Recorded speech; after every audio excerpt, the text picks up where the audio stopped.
చేస్తాను, మీతో అయితే షేర్ చేసుకోవాలని అనుకుంటున్నాను. మన ప్రిపరేషన్ మెథడ్కి అయితే వెళ్ళిపోవడం కదండి, సింపుల్గా చేసేద్దాం.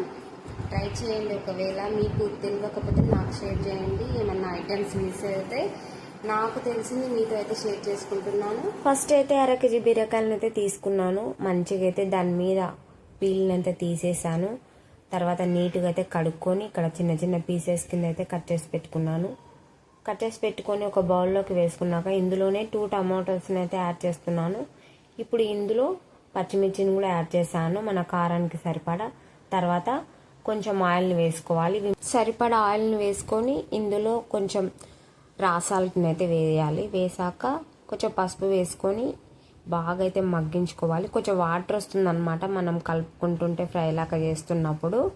ఇంకా అలాగే దగ్గరికి వచ్చేంత వరకు ఈ విధంగా అయితే నేను మగ్గించుకున్నాను బీరకాయనంతా. తర్వాత అయితే మిక్సీకి వేసుకునే వాళ్ళు వేసేసుకోండి. నేనైతే ఓన్లీ పప్పు గుత్తితోనైతే రుబ్బుకుంటాను. ఎప్పుడు నాకు మిక్సీకి వేస్తే ఇష్టం ఉండదు అనమాట, అందుకే నేను ఎప్పుడైనా ఇలానే రుబ్బుకుంటాను. మళ్ళీ పోపు కోసం ఒక బాండ్ అయితే తీసుకుని అందులో ఆయిల్ వేసుకొని జీలకర్ర ఆవాలు ఎల్లుల్లిపాయలు కచ్చపచ్చగా దంచుకొని వేసుకోవాలి. కొంచెం ఎండుమిర్చి కరివేపాకు కొంచెం ఇంగు అయితే వేసుకోవాలి. ఇంకా తర్వాత మనం రుబ్బుకున్న బీరకాయ పచ్చడి పేస్ట్ని అయితే ఈ పోపులో అయితే యాడ్ చేసుకోవాలి. అంతే, వేడి వేడి అన్నంలో సూపర్ టేస్టీగా ఉంటుంది ఫ్రెండ్స్. ఒకసారి ట్రై చేయండి. నచ్చితే కనుక లైక్ చేసి సబ్స్క్రైబ్ చేసుకొని సపోర్ట్ చేయండి.